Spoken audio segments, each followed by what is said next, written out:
تحریک انصاف کے رہنماؤں کے خلاف دفعہ 144 کی خلاف ورزی کا کیس ڈسٹرکٹ کورٹ اسلام آباد نے مقدمے میں علی امین گنڈا پور کو مسلسل غیر حاضری پر اشتہاری قرار دے دیا۔ علی امین گنڈا پور کی درخواست ضمانت بھی خارج کر دی گئی ہے۔ اہم خبر دیں پی ٹی آئی رہنماؤں کے خلاف دفعہ 144۔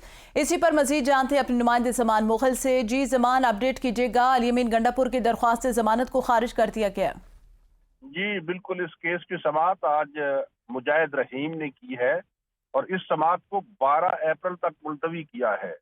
آج عدالت میں علی نواز اوان پیش ہوئے، جبکہ ان کی دوسری جانب سے دوسرے جو ملزم تھے وہ عدالت میں پیش نہیں ہو سکے، جس کی وجہ سے انہوں نے حاضری کی استثناء کی درخواست دی تھی، جسے منظور کر لیا گیا۔ تاہم علی امین گنڈا پور جو ہے وہ مسلسل غیر حاضر تھے۔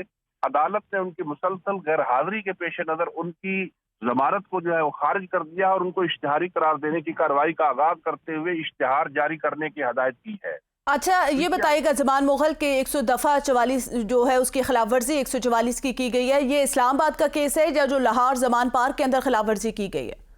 جی، یہ اسلام آباد کا کیس ہے۔ گاہے گاہے چونکہ دفعہ 144 کا نفاذ ہوتا ہے اور اسلام آباد میں تو گزشتہ 3 سالوں سے ریگولرلی جو ہے وہ اس نوٹیفیکیشن کو ایکسٹینڈ کیا جاتا ہے۔ دفعہ 144 جو ہے وہ عموماً اسلام آباد میں نافذ ہی ہوتی ہے اور ہر 3 ماہ بعد صحیح، بہت شکریہ زمان مغل آگاہ کرنے کے لیے۔